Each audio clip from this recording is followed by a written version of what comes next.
Албанија го отвара последниот кластер од пристапните преговори со Европската унија. Откако ги почна преговорите заедно со Македонија во 2022 година, државата е пред заокружување на целиот процес.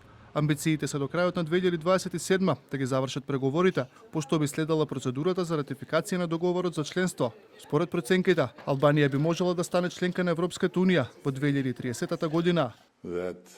Она што се уште беше само сон пред нешто повеќе од една година, сега прерасна во работен план и реалност на кој мора да работиме во нашиот секојдневен живот. Никогаш не земајте ништо здраво за готово во Брисел. Дури кога овде се насмевнуваат, не го земајте тоа здраво за готово, затоа што насмевката може за миг да исчезне од нивните лица. Никогаш да не заборавиме дека на крајот, она што ќе го сработиме со нашите раце не е важно за нив, туку за нас.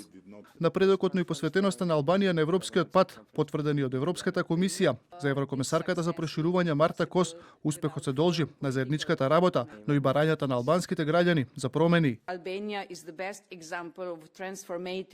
Албанија е најдобриот пример за трансформативната моќ на проширувањето и покажува дека кога испорачувате и напредувате. Таа е инспирација за многумина на Западниот Балкан и за многу граѓани кои би сакале да ја видат истата решителност и промени во нивните земји. Македонија, која заедно со Албанија ги започна пристапните преговори, останува заглавена на патот кон Европската унија. Сепак, според премиерот Христијан Мицковски, Македонија е далеку пред Албанија, иако Тирана го отвори последниот кластер, а земјава нема ниту еден. И во последниот извештај за напредокот на државите кандидати се наведува дека Македонија се уште не ги усвоила потребните уставни измени кои се пречка преговорите да продолжат.